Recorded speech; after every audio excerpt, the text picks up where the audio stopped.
Hello there, everyone, and welcome back to another Backlot Banter movie review. My name is Tucker Hazel. Today, I am joined by two co-hosts, two aging co-hosts, Tanner Dykstra and Timo Nelson. What an interesting trio we've got here, boys. Not really. We review movies together basically weekly. T. That's true. We triple T. True. Triple T. Tipple T. No. Tipple T. Tipple T is We're here good. to talk about Maestro Bradley Cooper's current directorial, not debut. He did that a couple years ago with The Star is Born, but what's it? Sophomore effort, I guess we would say. Yes. This is getting some buzz. There's some maybe makeup noms, maybe cinematography noms, acting noms coming its way, and we like covering these big awardsy movies for your viewing pleasure and just discussing them. So if you want to talk to us about this movie, we have a Discord you can join. You can leave comments. You can subscribe to hear more about the award season because we're going to be doing some coverage coming up once other people are back from their worldly travels. Not I, though. I'm just where I'm usually at. Timo, you got to see this film in a theater. Actually, so did Tanner. But I'm making a bigger deal of it than that Timo got to see it because Timo's not typically here, so we'll let him go first. But he also saw it in Portugal, where you are currently, which is a That's doubly right. strange experience. A Netflix movie in a theater in Portugal. Give me your thoughts on this film. Mm-hmm. Yeah, well, I got to go see it at the local art house theater near my parents' apartment here in Lisbon, Portugal. So I watched the movie with Portuguese subtitles. I picked this movie because I wanted to go see a movie today, and it was the only movie that I was 100% sure all the dialogue would be in English. Because when you go see a movie in another country and they speak some other language other than English, they don't also subtitle it in English. Yeah. They just only subtitle it in the language that it is native to the country. So, Maestro, I was like, this is going to be all in English, so let's go see it. And, I enjoyed my time watching this film. I thought it was a serviceable biopic. Nothing too objectionable from me about this film, but I was pretty much whelmed by it. I enjoyed my time watching it. I think there are some interesting things to think about in the film, but other than that, it just kind of worked. It wasn't like anything special to me, but there are a couple points of the film that I'm like, okay, this is working, and this is a little bit of a standout for a couple of reasons. I think particularly Bradley Cooper's performance is actually quite good. He really disappears into the role of Leonard Bernstein. This is a film, of course, about Leonard Bernstein's career and relationship with his wife and, some troubles that he has with that. And so while I thought that on the whole, the film's thematics and what the film is trying to say weren't terribly interesting to me, and it didn't delve super deep into a lot of the ideas that it was espousing, it did present an interesting character that was well performed, that I could get along with. And I don't hate Leonard Bernstein music. It's pretty good. There were a couple swells of music in the film that really got to me. And the turnaround emotional ending was nice. On a whole, I'm usually not a big fan of directors who also star in their films. But this is a rare occasion where it actually worked for me, in which I thought that Bradley Cooper was really... that this main performance was sufficient and really sold it as Leonard Bernstein, and the direction of the film was also there. And I felt the directorial hand, which a lot of times when I'm watching a film that has a director as the starring role, just doesn't happen.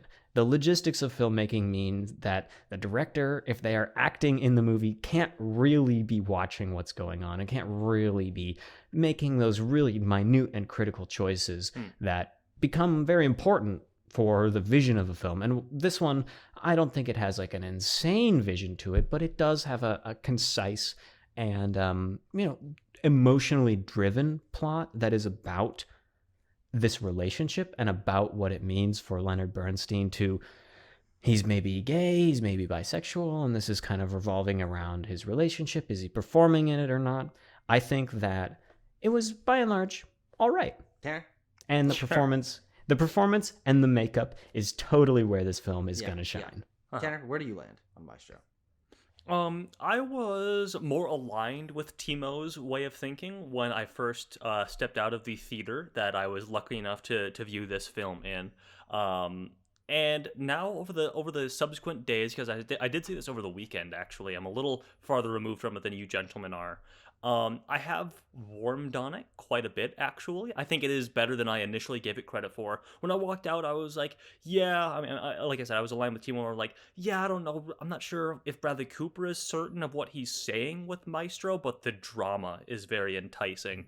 And as I've, sort of thought about it more, I've come to be more accustomed to the fact that I think what Cooper is doing isn't so much of like a thematic study or of Bernstein. I believe it is, they say Bernstein in the film too.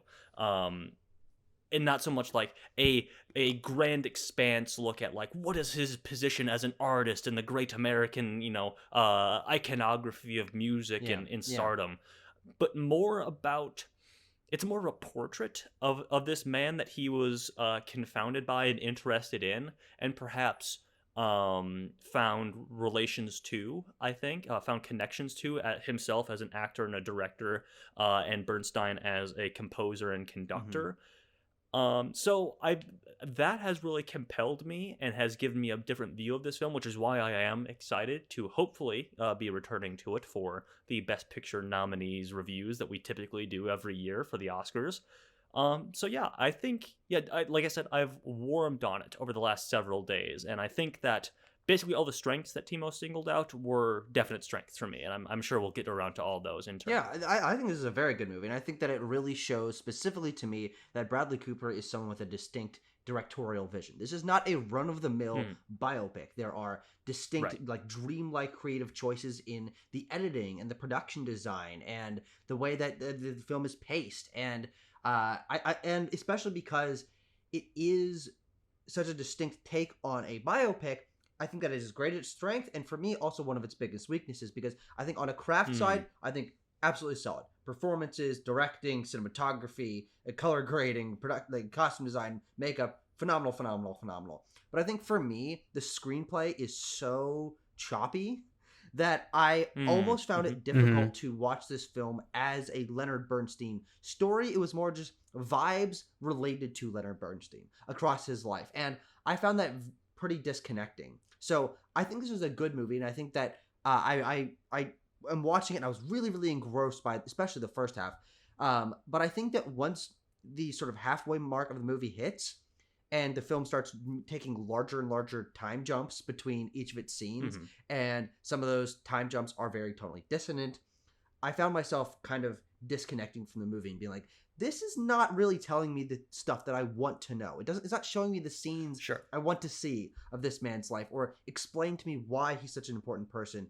But I do respect it from a artistic vision of Bradley Cooper, even if it's not what I wanted to see out of this movie. I respect it as taking a biopic and making it like super, super just human. This is about people's lives, their interconnection. It's not about us looking at how many people love Leonard Bernstein and how much his music was everywhere at the time and how many people's lives he impacted. It's just about him mostly like in his house, like kind of having a breakdown across the course of 60 years or whatever it is. And so I think it's a really, really unique movie. In its uniqueness, it pushes me a little bit away from it, but as an artistic expression and a spin on the musical biopic, which we get quite a few of, this is really high quality and super, super different. Yeah. Well, it's almost like, I think that you say musical biopic, right? And I think, okay, let's think back to some of the infamous musical biopics of the last recent memory. Bohemian Rhapsody is one I'm thinking about. That's all about the music. It's all about the drama of getting the music made. Yeah. This movie is barely about the music at all. Yeah. This movie doesn't really take into, it doesn't care so much about Bernstein's struggle with trying to figure out how to be a great conductor or anything. It kind of just takes that for granted. Yeah. And I think that opens the door for us to get to a little deeper level with the character and understand his emotions. And I think that the sexuality of Leonard Bernstein is so important to this film. It is the thing that I had heard about it before going into viewing the film. And so I was very much looking for that in as I was watching it. But I found that conflict in this film of like, well, does he like women? Does he like men? Or does he like both? Is like the central conflict of the film that everything kind of spirals out from, which is a good conflict and one that we are not always seeing, and especially one that I think works in an older character like this, Mm-hmm. a real life person who we see come of age in the 40s, and we see as the film, visually signifies to us as the time progresses in the 20th century. We understand that these elements of his sexuality just don't align with the Of time course. period, Yeah. but they're still there, and they're kind of shown in on an unabashed light, honestly, that the film is just putting it out there for you to see, and then to reflect on how all the other characters who also see it as well as you do, how they react in those moments, and the ways that causes turmoil, mainly with the main relationship of the film. hmm to speak on that main relationship, so something that we have not brought up actually in any specifics is Carey Mulligan as Mm-hmm. Mm-hmm. Felicia, his Felicia wife Maestro. or confidant. Yeah, Felicia Maestro, his wife, his friend, his confidant for much of the film, and Timo, I think that's an interesting place to start, is because that's something I did not know about Bernstein at all. Is his Me sort neither of at all. is his sexuality and his well, I think what the film paints is that he is a gay man that is just sort of like extremely bound by the the social restrictions of the mid 20th century, the 1950s and 60s. And so I think his relationship with Felicia is very important from that standpoint, and from him becoming this larger than life figure that everyone wants to talk to, and he is the great American composer of the modern era, and how Cooper decides to ground all of that in this two-person connection between Lenny and Felicia. I think where that starts out, and I should say before I get into that, is I think the two of them are fantastic. I think Absolutely. they're very charismatic. They're so lovable. They instantly have this spark, this connection. And the film That doesn't the film does not waste any time being yes, like, these two are going to get together. It is within the first 15 or so minutes of the film, I feel like, Mhm. where you're like, all right, okay, here's our couple, and we're Yeah. going to follow them throughout the film. And I appreciate that. Don't waste my time when I'm Mm-hmm. watching a film. Because the film, Maestro and Cooper as a director and screenwriter, I think he wrote this alongside another screenwriter as well. I forget, that name escapes me though.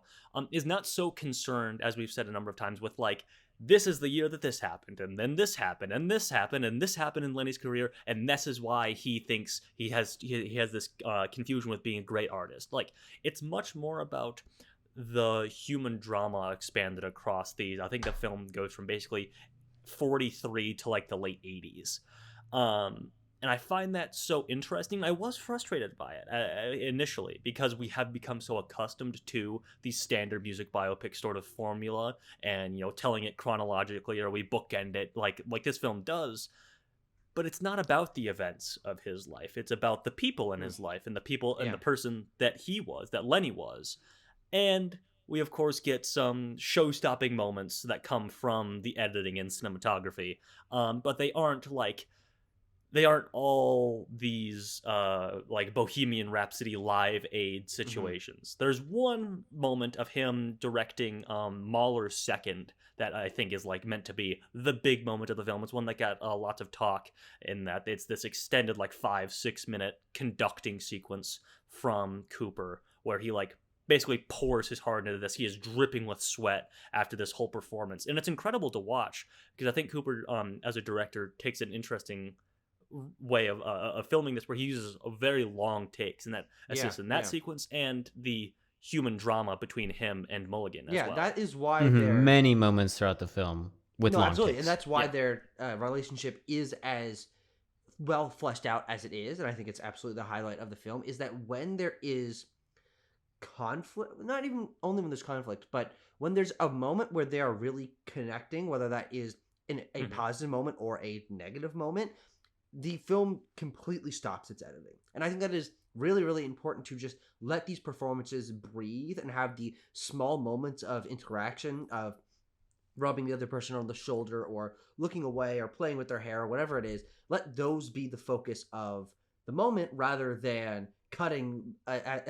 Sometimes it'll be, of course, in movies will be a reverse shot of two people talking. That happens hmm maybe once in this movie, and I really love, especially the sequence when his back is hurting and they're laying down on the floor. And Yes. it is, Yes. it's like a 5-minute take of them just sitting Yeah. there, telling each other stories, talking about different things, but it allows this relationship to feel very, very lived in. And it is those moments that I love it the most because it feels very grounded in the moment. I think that my problem then arises when the relationship is forced to shift on a dime because a time jump happens. An indiscriminate time jump at the end of a random sequence. It'll be like, boom. All right, it's 10 years later. His kids are grown up. Someone is sick. Someone is dying. Yeah. They've been split up. And I think this movie, in its editing, pacing, and screenplay, jar me out of this very grounded relationship by forcing me to re-reconcile with what I know the relationship to be constantly throughout the film. And I think that can be done very well, but I think it is so jarring to be ripped to ostensibly a totally different relationship or a totally different step in this relationship without any indication that that's going to be happening anytime soon. Is especially for me, the one that really gets me is there's the scene of Felicia explaining that she had a suitor, but actually he was asking for someone else, and it's a whole thing. And then we cut, and I believe one of the next sequences is him doing the big conducting, the 5-minute sequence, and she's there, and you're like, yeah. But I thought they were fighting. I thought she wasn't, like, she was really frustrated with him. So that there was a falling out, and obviously there was. Yeah. But then that sequence ends, and we're into she's sick. Yes. And I'm like, okay, all right, these are all great sequences on their own. But the juxtaposition back to back of completely removing the context from these scenes really made me like, I'm like, man, I would have loved to see the sequence where they reconcile. I would love to see the sequence where he's reconciling with the fact that she has left him, but we don't see her leave him. We don't see them return together. We don't see them find out that she's getting sick. Like they cut out each of these moments, which is an interesting artistic choice. But on a progression level, I was always like, I have no idea what's going to happen next. God damn it, just like throw me into the next great sequence. But the tissue between these sequences is non-existent. And it's I think really, there's a lot of a lot of inference that you Yes, have to draw yes. between those. I mean, one of the the moment where I think because the first half of the film does feel so continuous, it feels like we're building, and then we get to the second half and things start falling apart. In the falling apart, it arises out of there's a key scene where Felicia says, I cannot go on loving somebody who doesn't love themselves. And I think that is kind of where the nugget of this film is, in that Bernstein he hears that, and then in a couple scenes later, he comes out to his Thursday rehearsal at Carnegie Hall or whatever, and his clothes have completely changed. And for lack of a better term, he's wearing very stereotypically gay outfit. I also like this. He's got this bandana. He's got this. He's just completely changed the way he's dressing. He's got a George Lucas beard. He does, yeah. Yeah, and he says to the crowd that I am becoming what I living life what the way I I am. want to. Exactly. And- He's like, I've come to this age where, as an artist, I've determined that that's what I need to do. I just need to like cut all ties and just go straight ahead and pour myself into my work. Yeah, so sorry, didn't mean to cut you off there, Timo, but I just found that to be so. Then, actually, when we get to that sequence in the cathedral with Mahler's second, where Felicia then embraces him at the end, I felt that note resonated with me, because it was like they have reconciled because they have changed. They have changed as people over the course of this film, and we have cut out all this time because the movie cannot be 4 hours long. So now at that moment when they hug, I kind of liked this reconciliation towards the end of the film, in which they begin to see each other toward how they were at the beginning of the film. And to me, I was able to boom, boom, boom, connect the dots and understand that, Bernstein has become out, essentially. He's not like saying that he's gay, but pretty much everybody can understand that. And the rumors are And so Felicia- everywhere. It's like, okay, it's kind of it's a known thing regardless. Yeah, and so Felicia recognizes that within him and says, like, look, you did what I There's was no hate in asking your for heart, you, and now she we says can at that moment. yeah. Yeah, Very and good we can be happy again together. And that actually was a very nice moment, especially after that conducting sequence, as you mentioned, Tanner. I Mhm. think having been in marching band and in high school band myself, I watched quite a few hours of conducting in my life. Bradley Cooper's conducting performance quite Mhm. good. I would have been able to follow Wow. him along as you think. You disagree? No. Not that I disagree. The screening that I went to was sort of bookended by a Q&A session with two music professors, musicologists from Is that an here at actual in phrase? Lincoln. I Musicologist? believe Yes. one of them called A That themselves sounds one. fucking musicologist stupid. is a I'm not gonna phrase. lie. If you study the One of music them. of a particular person, it's Uh-huh. an ethnomusicologist. Oh. But one of them was a conductor for the UNL orchestra himself, and one of them was a UNL musicologist. And both of them had critiques about the actual conducting. I Well, digress. sure. I It's a feel like technical skill. yes, He didn't train for that for 16 years like of real course, conductors would. yeah, It um, serviced the film. I yeah, of believed course. it in the movie that he was, really going along and It's powerful. Like that's the most important thing to me is not that like oh it's realistic conducting. Mhm. It's like does it feel big? Does it feel impactful? And it definitely does, and that's what's Yeah, no, important. he's going crazy. He is going yeah. crazy. What was I going to talk about? Oh yes, so the connective tissue that Tucker you were talking about. I feel that same thing. And yeah, Timo, I think I agree. You have to do some connecting of dots, but it's not It's like like Cooper. forcing me to be Yeah, active as I watch. it's not like Cooper hanging the audience out to dry. Essentially, it's like you can see how the relationship changes because there is this intense connection between Cooper and Milligan. I think they have such great chemistry that like you're not completely of lost course. by any degree. But I would agree. I would have loved to have seen a scene where they reconcile. But it really is these like act breaks between Act One, Act Two, Act 3, where we do a big time jump. Sometimes demarcated by the transition from black and white to color Mhm. cinematography. And I want to talk about the look of this film too. Actually, I'm going to do that Do right it. now because I don't really know where I was taking it from that. It's Matthew Libatique. He's sort of like a fantastic working cinematographer in Hollywood right now, known for such things as Black Swan, Requiem for a Dream. He's a big Aronofsky guy, but he also did A Star is Born with Cooper Mhm. just a few years ago. This movie looks incredible. Yeah. I mean, the colors are so rich, and in that black and white section, especially seeing this in a theater, I can't speak to how it looks on a TV at home. But like the contrast between the blacks and whites Yeah. is Yeah. so deep that like the openings, well, not the opening because it opens on old Bernstein sort of doing a TV interview, but when he flings that curtain Amazing, open, you're like amazing moment. bathed in this Yeah. light. Yeah. And then like they And do. it's in that moment that you're also like, yeah, Yeah. he's gay. He's Yeah, just exactly. slapping Because guys' ass. Matt It's Bomer's great. sitting there. It's a great, Yeah, great Matt moment. Bomer's there.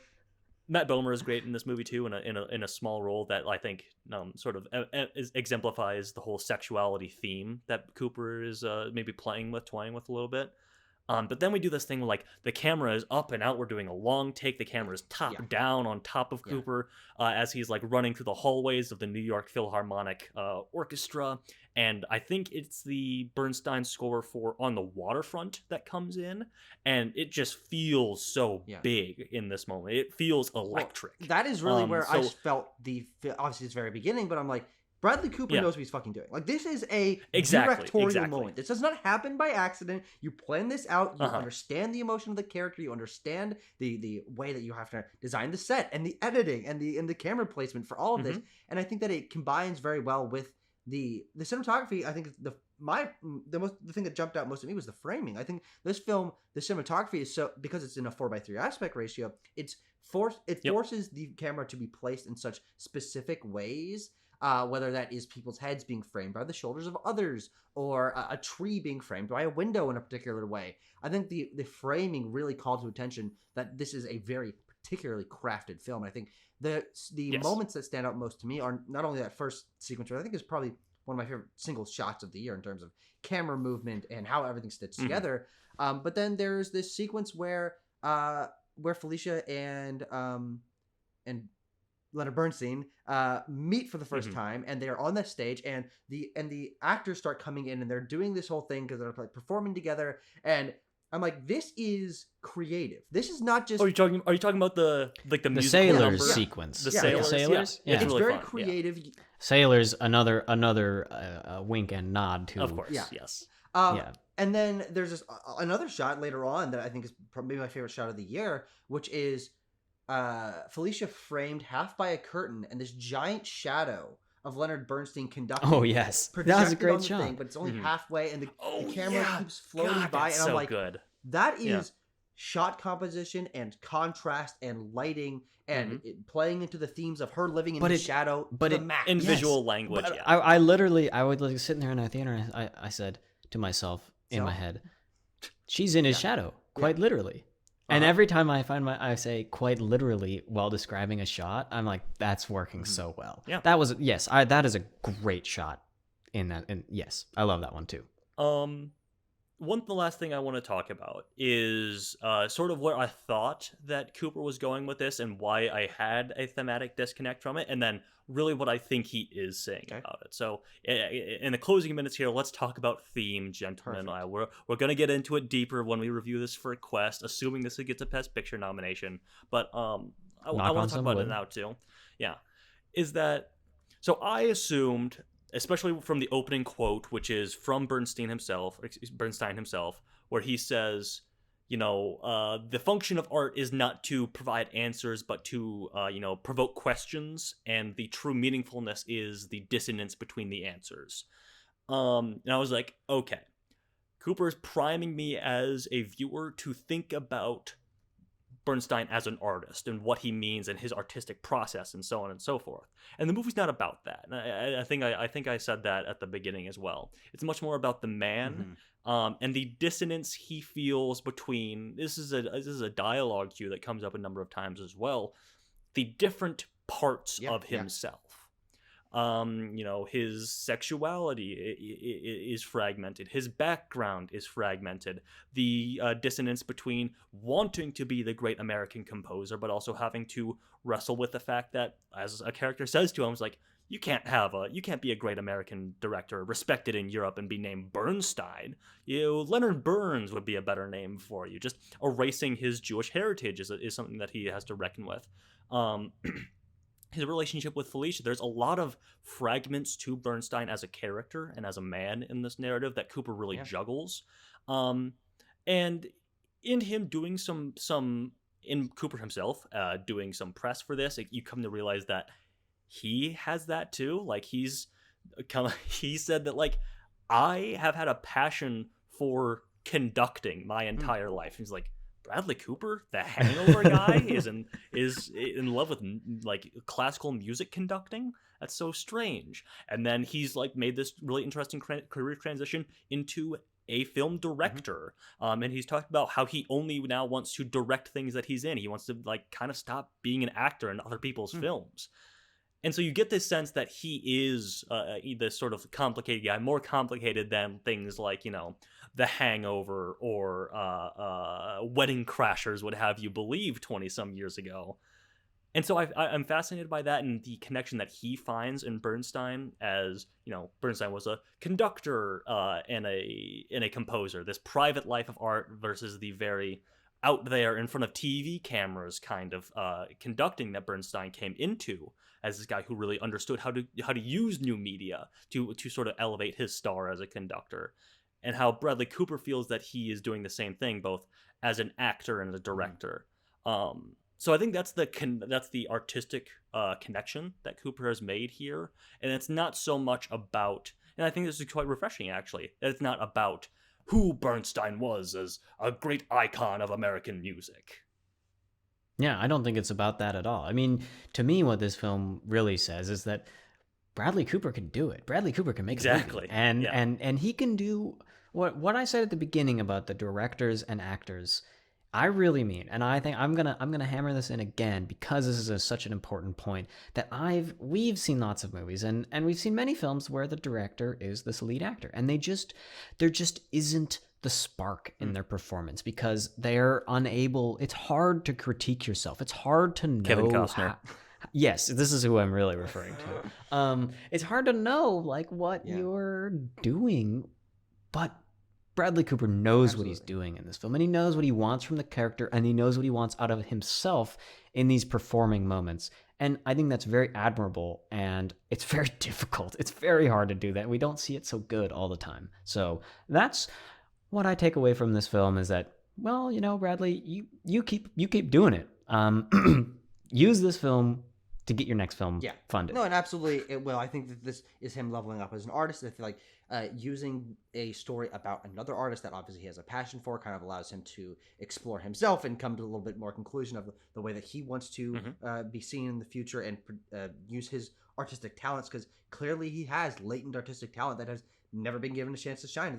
This is one of the best directed movies of the year, I think, and frankly, I don't remember A Star Is Born being that well directed. I thought it was a totally fine movie. I don't remember anything from it. Yeah, I thought it was fine. But obviously he's got something. This does not happen by accident. And so I'm very excited that he feels confident enough to express this and make a thing. And he's gonna have plenty more movies. I mean, he's a middle-aged guy that's got plenty of time ahead of him to really hone his craft. And this is a phenomenal sophomore effort. This is not the sophomore slump that we see from some directors. This is sophomore. Oh, what the fuck was that the first time? I don't remember that at all. But I really enjoyed it. Do you guys want to give some scores here for Maestro? Yeah. I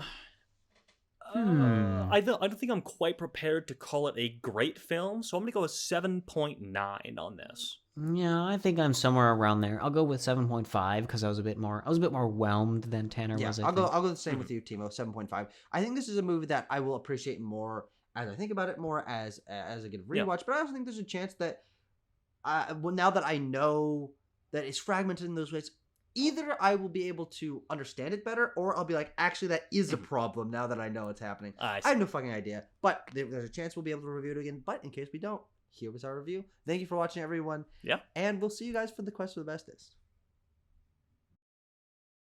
Look how large my hands are That's on this fucking crazy. normal-sized bottle of beer. This is a normal-sized bottle. Every human grows 3 feet every time they travel overseas. Mm-hmm, yes, and everything is just really short. You know what that here in reminds Europe. me of? Yeah. That's like the little milk bottles, the plastic milk bottles from like school lunches. Like this, like the little. Mhm, the yeah. Kind of, like, yes. Do the thing like do that. Oh, yeah. It's like one of those, but for beer. It's like a Mhm. fucking little It is, sippy actually. cup, like a little mini. It is exactly my little. Are you telling me, Timo, that you can't get one of my favorite things to do is occasionally at a movie I'll get if we have a bar in our movie theater, and I'll get you can get a 40-ounce of beer. You can get a 40, so you Yeah. could play Edward's 40 hands at the movies. Well, yeah, 'Cause you well, except you it's in like two of like a those. giant like soda cup essentially. Oh my god! And how much does that cost? That's like if memory serves, it's like $12. Because when I go to Alamo and I drink 40 ounces of beer, it costs me $45. Yeah. Draft House, and they fucking overcharge for everything. Yeah. I get like getting a Shiner beer that's like $4 or $5 at my local bar is $12 at Jesus Alamo. Christ. All right, we ready? But you know what? Yes. All right, Yes. that's enough talking about beer, Timo. All right, I know. Never. There's only 2 things in this Never world you love. enough. There's 3 things in this world you love talking about: beer, movies, and sound. And then throw a little bonus in there. Trade. You know me too well. occasionally. You know me too well, Trade. Tucker. I don't know, fucking communism occasionally. Those are bonus episodes, though. Yeah. But those are all below the top 3. All right.